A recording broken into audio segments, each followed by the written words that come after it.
Hello, how are you? How are you doing? Welcome back to my entry to the Great Guitar Build-Off 2023 scratch build. I think this is episode 7. Is it 7? I'm sure you'll tell me if it's not, but I think it's 7. I'm not quite sure what I'm doing in this episode, to be honest. I've been toying with ideas for the inlay on the neck. Oh, it's driving me crazy what I want to do, because once you commit and you do it, you're kind of stuck with it. So I've gone from doing kind of stripes to lines to hexagonal dots, but now I've kind of gone with this. This is blue. I 3D printed it in blue just to practice, to give me a bit of a template really, and I'm thinking of something like that, but in copper. So I need to come up with a way of routing out, chiseling out, scalpeling out, however I need to do it. I need to take material out of there that matches that shape, that fits in nicely. So I think it's going to be a combination of scalpels, chisels, router, I think. I've never done an inlay like this before, so I'm kind of pushing myself here, so it might go wrong. But I've been practicing on little bits of wood with the copper inlay powder. I'm thinking mixing it with resin and putting it in the void left when I carve this out. Alternatively, I can 3D print in copper. There is such a thing for my 3D printer as PLA filament that is impregnated with copper, but I don't know how good that looks compared to, say, real copper, nor do I really know how good it would look just as resin with copper in it. So that's one thing I want to do, is work on the inlay. It's going to be a very, very long, slow process doing that. So I will video it, but I will probably speed it up. But I do need to practice it first. Okay. The next thing is I've done some sanding on this. It's feeling nice. I've sanded it up to 240 grit. All the facets everywhere, if you can see, you know, got those kind of facet things going on. It's lovely and smooth. All the facets are lovely. So next things on the body, maybe not in this episode, but next things on this body, I need to buy, because I haven't got any, some copper sheet, because I'm going to make the control panel out of the copper sheet. I would like a copper bridge, but I can't find one. So if you know of any sellers or manufacturers that sell a copper guitar bridge, ideally like a Telecaster short bridge, you know, just a short one in full copper, or chrome with copper saddles, or copper sheet with chrome saddles, or whatever, just put it in the comments, just because I really would love to have a copper coloured bridge on this guitar. But if I can't, there's going to be some copper on it, so that's okay, and I will just go with a chrome bridge. And that's it. That's the plan. So I think what I'm going to do is do some more sanding on this. I know you all know what sanding looks like, but I'm going to do some sanding, and I'll speed it up because you don't want to watch me sanding, do you? Okay. Or do you want to watch me sanding? I don't know. Okay, so I'm going to do some sanding. So as I mentioned, this is I've sanded it to 240, by no way is it a finished sanding, you know. It's nice and smooth, but I'm going to go more. The bits I need to focus on really are these corners. They are nice and smooth now and looking rather nice and feeling nice, but I'm just not 100% happy with the shapes, the points. So I'm just going to go a little bit more, but I'm actually going to use a finer sandpaper because it's such a little tiny area. I don't want to damage any of the sanding that I've already done. So I'm using 320. I've got it on a little sanding stick here that I've made, so I can get kind of in, and I'm just going to sand. So you're now going to watch me sand for I don't know how long. So I'll probably speed it up, and I'll probably stop it and sand off camera, because otherwise my memory is going to be full of me just sanding, which is just boring. But I'm going to sand now, so I'll speed it up, okay? This isn't me at my normal speed, okay? This is going to be sped up.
It's very warm in here today.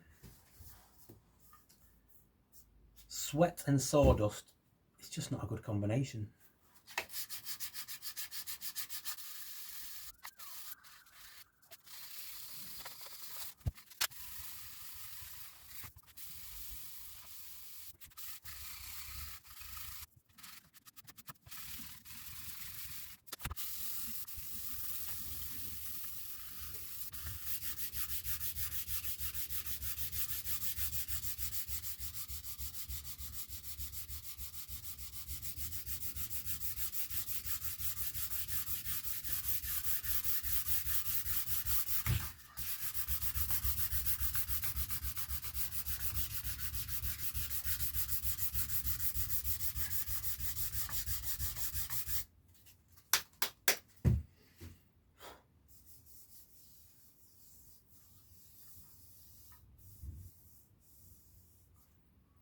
There might be a quicker way.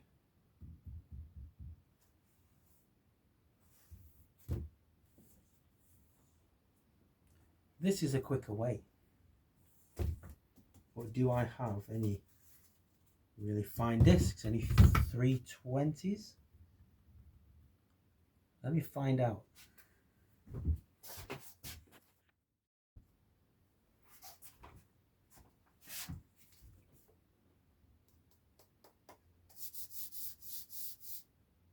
I didn't have a 320. I had a 400. And I'm wondering, is it really worth sanding this to 400 when I've still got work to do, such as the control cavity? I mean, I guess if I do it to 400 now, it saves me having to do it in the future.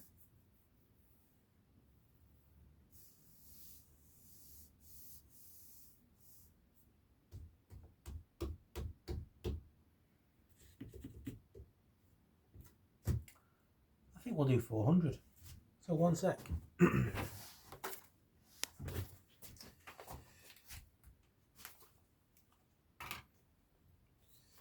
safety first and all of that.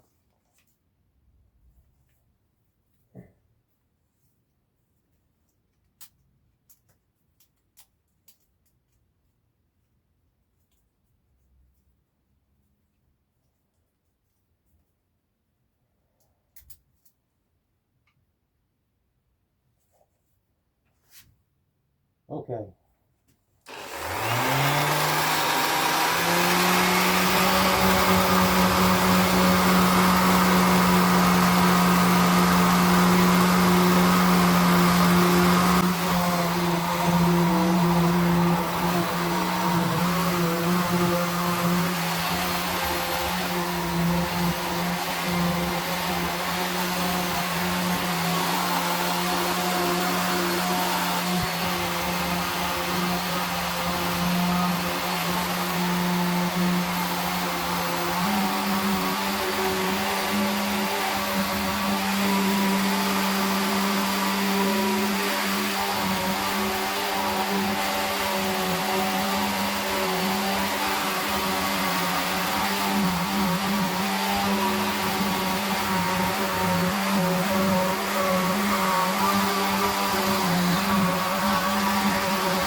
So that was pretty hot and pretty dusty, but it's really smooth now, feels really nice.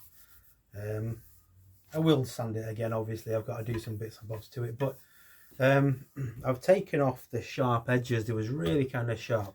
These edges here, all along here, they were really sharp, so I've just took that off, so it's smooth. It actually feels really nice now. And again, I've just slightly rounded off the corners, so it just looks a bit more sort of finished, you know.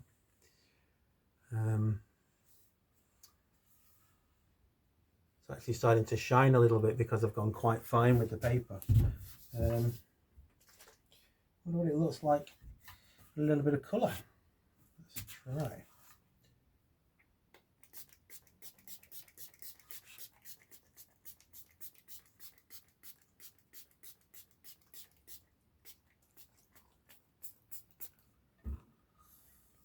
So you can see that, well, I can see it. Now I've just wet that a little bit. It really brings the grain out. I've tried, and I think I might have succeeded there, to book match the grain off the wood that I had. So I think that's worked out quite well. I quite like that. It's got a little bit of a chatoyance to it, as you would say. Like a tiger's eye. You know the little gemstones, the tiger's eye, the brown and gold, the way they move? That's chatoyance, and that's what that's doing in the light, which is pretty cool. So I'm going to let that just dry a sec there. So I'm happy with that. Next job really is sorting out this inlay that I'm going to do, because until I've done that I can't move on with the neck. I mean, there are little bits I can do. I can trim the headstock down and stuff, but I really want to, while this is flat, I want to do the inlay. Once that's done, then I'm going to radius, I am going to trim the headstock, and I'm going to carve the back of the neck.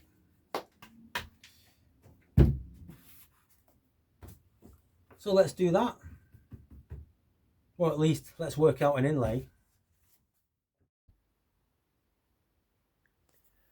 So I thought I'd better just video this bit really. So this is, I think, going to be the inlay. So I've 3D printed this in copper filament. It's going to go there, but I need to inlay it. So my plan is to use a combination of scalpels and chisels and just slowly go in and gouge out the wood. But first I'm going to mark it with masking tape so I can see it a bit clearer. So that's what I'm doing now. So I'm going to continue doing that.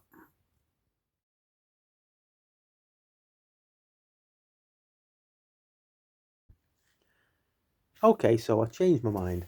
I wasn't happy with what I was doing there, so I've gone for a different method. So I've got some masking tape on here, and I've glued this to the masking tape so I can carve around it enough so it leaves the marks on the fretboard, which I can then chisel into. So I'm just going to carve around this now with my scalpels here, and then I'm going to use hopefully chisels to take that out, but we'll see how this goes. This might wreck the fretboard, I don't know, but we'll have a go.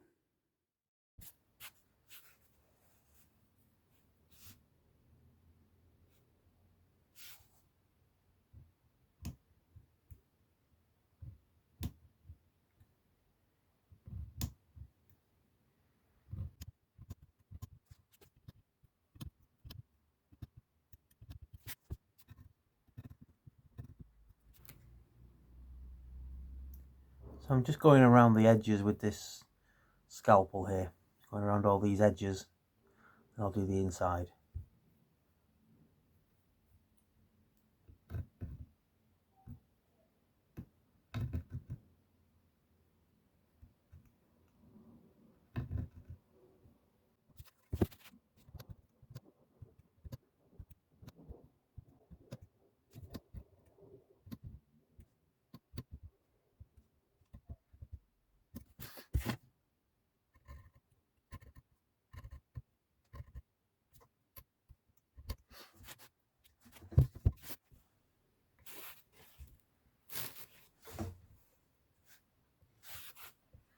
And I'll do the rest of this off camera, and then hopefully I'll have some marks that we can chisel to. Okay, so yep, I've gone around that with the knife, and also I sharpened an old screwdriver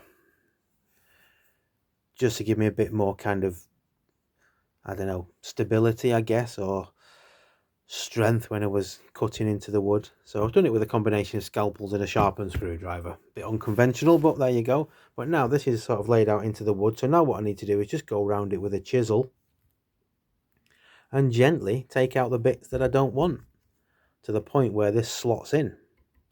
Once that's slotted in and glued, I'm going to radius the board, and it should be a really nice flush inlay.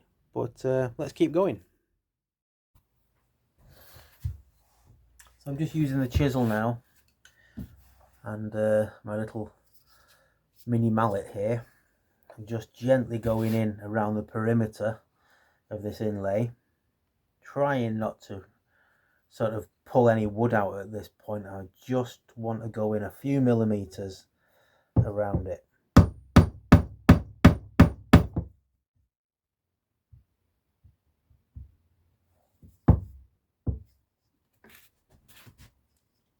You know, just little hits like that.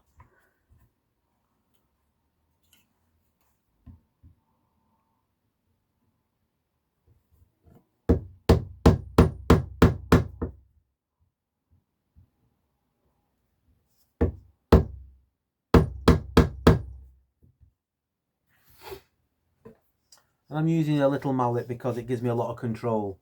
It's quite heavy though, I could go lighter, I've got a very lightweight mallet here, but it won't work for this. So I'm just going to continue with my little one. Of course, I could go bigger. You know, but that's overkill. Definitely overkill. Besides, Thor needs this, so there you go, Thor. I'll stick to this.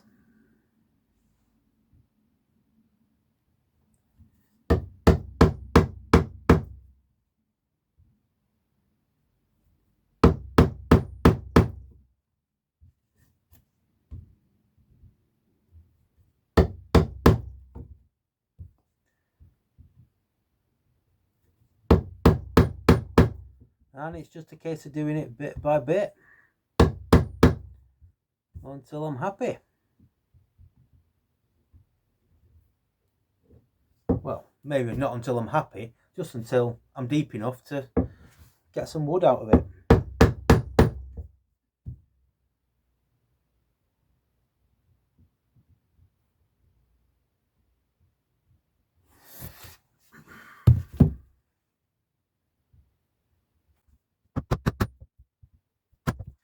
That.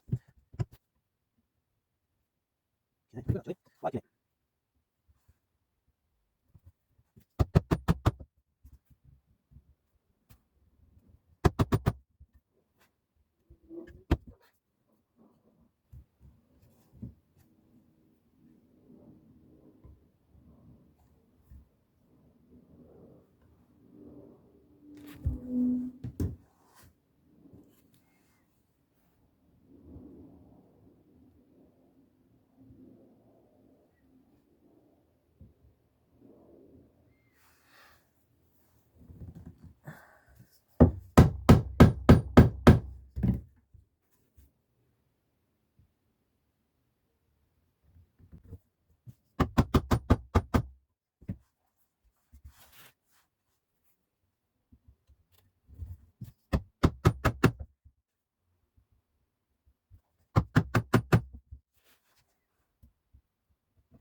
We're getting there. I'll keep going. So we're getting there. Obviously it looks very, very rough at the minute, but that's because I'm gouging away at it. But I'll go in. I'll tell you what though, I am seriously considering getting myself a little CNC machine just for inlays like this. It'd be so much easier and quicker, wouldn't it? And probably neater. But I will persevere. It will be right. Bear with me. So I'm just cleaning this up using the Dremel and a really small, if you can see it, I think it's a 1.6mm upcut bit, just to get in there and clean it up. I've just got to go really slow and really careful with it.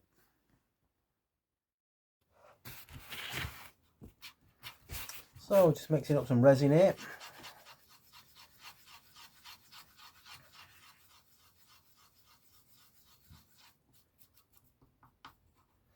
I'm going to get it in.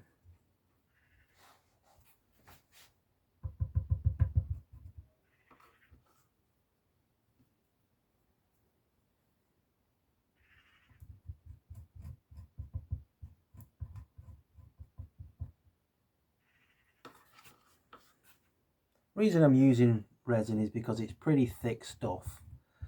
It fills gaps, but it's not going to soak into the grain of the wood and cause me issues later when I'm finishing, like super glue does.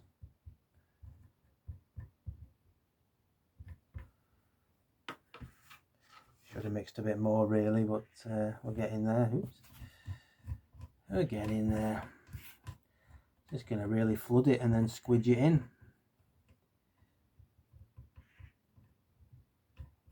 Thinner stick. Oop. Last bit.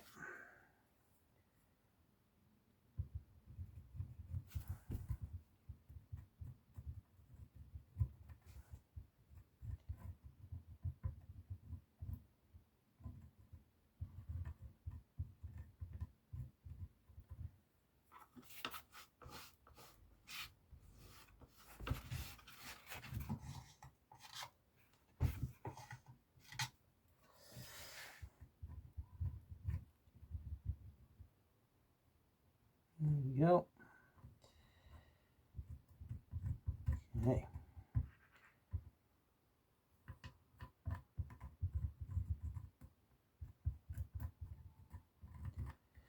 Let's quickly mix a bit more.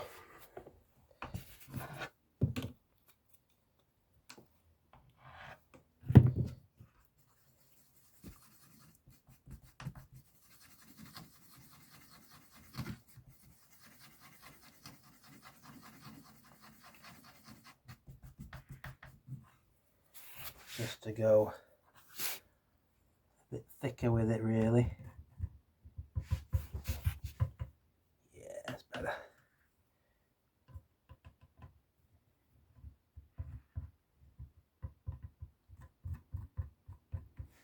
Okay.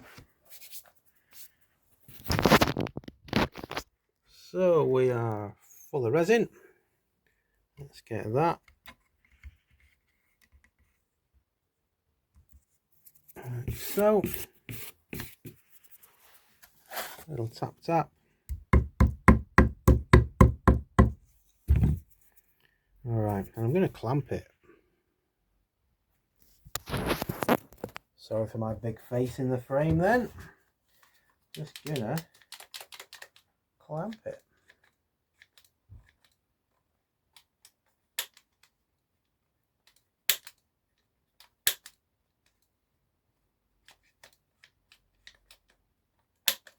Okay, so let's be wise.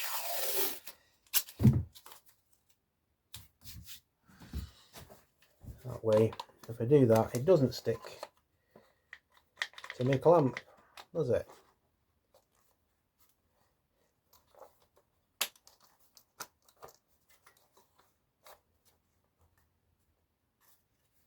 There we go. Like so, let's just grab another clamp.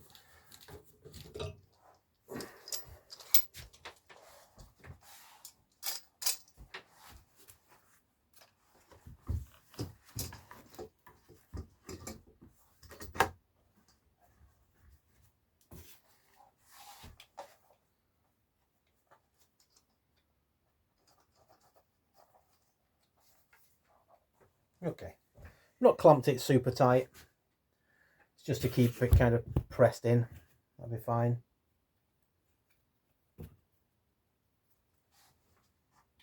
There we go.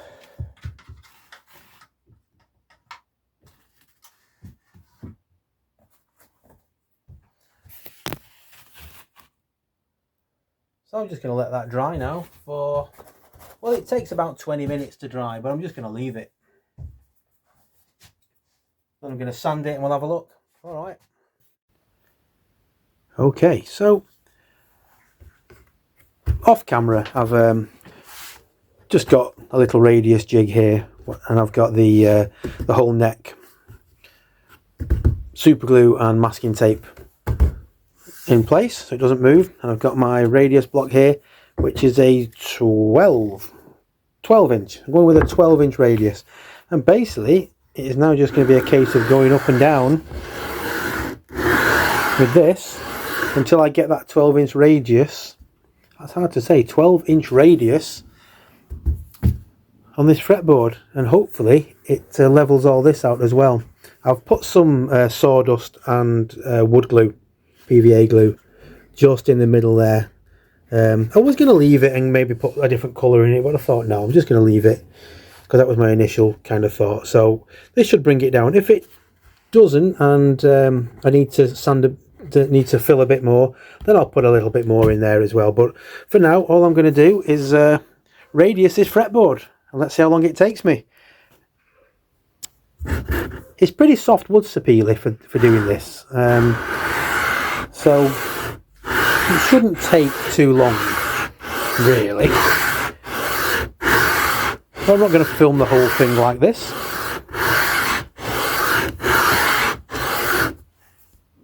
I'll film it like this.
Almost there.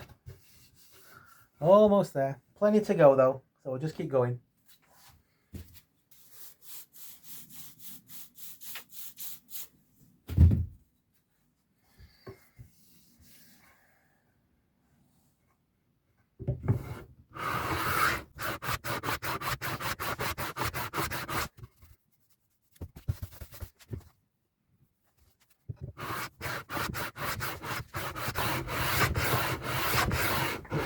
And I think I'll probably do the rest off camera, because this is just going to be 10 minutes of me sanding, which is a bit boring really, isn't it? So I'll do the rest and I'll come back when I'm done.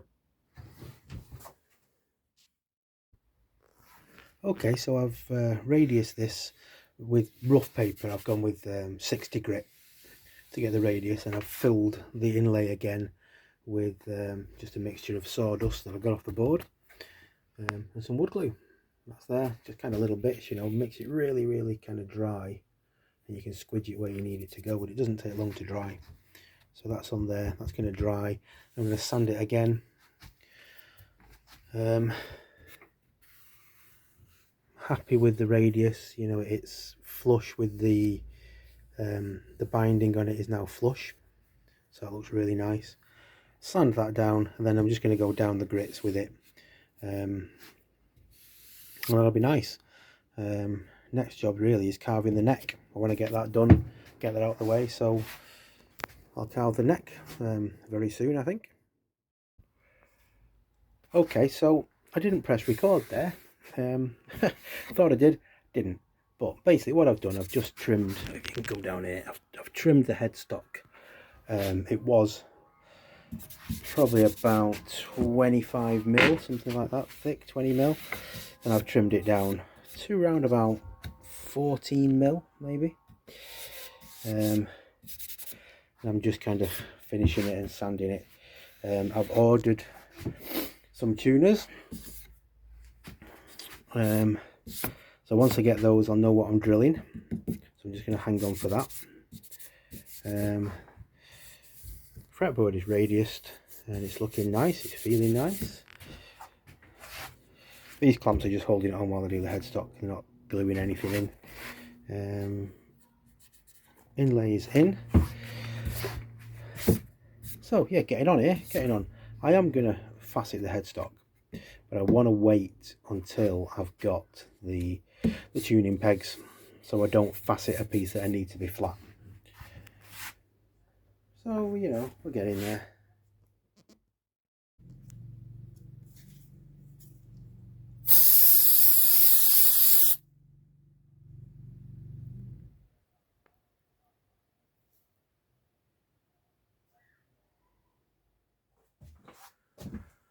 Okay, so I've chose when I think is the hottest day of the year maybe so far, to lock myself in my shed and finish carving the neck. So the front is radiused, the inlay is in, the headstock is trimmed and sanded. So now I'm going to carve the back of the neck, and I'm going to do it obviously in facet. So I've got it clamped here along my bench, and I'm going to go in and I'm going to facet it. So let's do that now. Okay, so first initial attack with the Shinto. Just done these two bits here at the angle that I want it to be. It's actually just shy of 45 degrees. And then I'm going to join them up with a plane so I can get it absolutely perfectly faceted basically, and not round. I don't want any rounds on here. I'll do that now.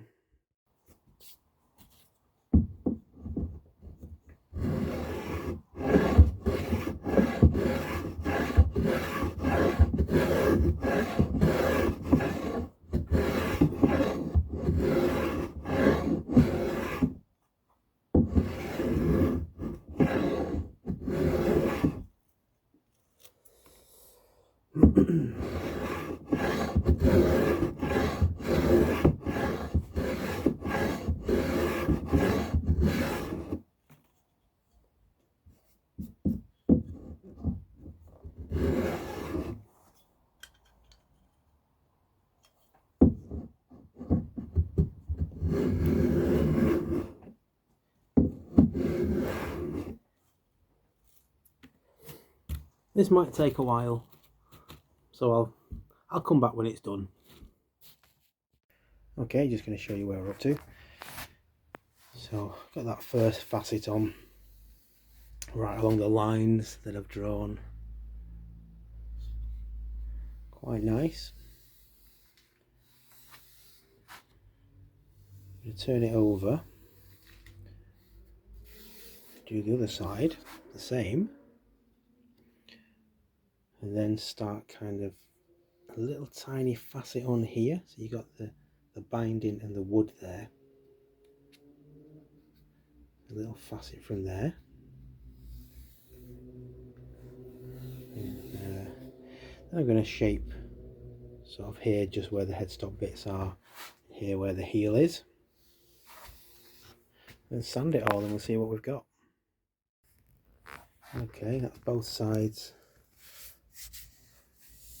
faceted. So just these little kind of carvings around here and here to go. And then we'll see what it feels like.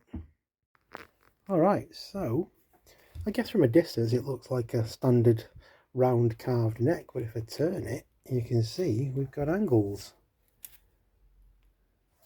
There you go. That better? Can I get a... Yeah, there you go. So you can see I've got a flat back and kind of 45-degree angles with a slight bevel on that side. I need to clean that up with the scraper.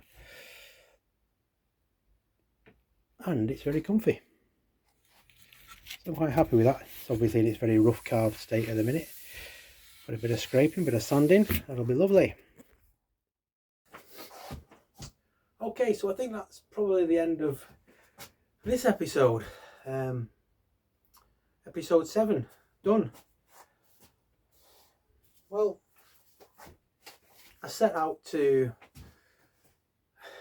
radius the board, bring everything flush and level, and I set out to carve the back of the neck, which I have done. So here's the neck as it is now. Got that inlay in there. It's radiused. It's got a faceted neck carve to it, and it's really, really comfortable. Really comfortable. Why aren't all necks faceted like this? Why do they all have to be round? I mean, if you think about it, there's less friction, so it just kind of smooths around, you know. It's really smooth. So that's in its rough state, but it's done. I say rough state, it only needs a little bit of sanding to bring it where I need it to be. Obviously I need to drill the tuner holes, which I will do when the tuners arrive. They're winging their way from somewhere in the world, I don't know where, but they're on the way, and when I get them I will measure them and I will mark this out and I will drill it and I will make sure that they fit nicely. But for now, that's enough on the neck. I'm kind of toying with, do I fret it first and then finish it? Because you can have an oil finish on the fretboard. Do I oil finish it first and then fret it? Or do I do a light oil finish, then fret it, and then do more of an oil finish? I don't know yet. But that's it. I'm happy with that. It is so hot in this shed today, absolutely roasting. You can probably see the sweat rolling down my little face, but I've worked hard over the last couple of days to get this done, because I felt like I was falling behind a little bit, and that's because I was stressing over doing that inlay. You can see the facets there. There you go. Good one. Still lots to do, but getting there. And I'll show a few close-up shots as ever, I guess. Thanks guys, see you on the next one. Okay, as I mentioned there, just a few close-up shots as ever. Just a few of the radius of the neck, also the headstock, with the truss rod access. You didn't see me do the truss rod access there, but basically I just carved a little channel. The heel is really nice and flat. I'm really happy with it. The back of the guitar, you can't really see it in that photo, but it's got a really nice facet and it feels amazing, and that's what it looks like so far. There we go. Cheers guys.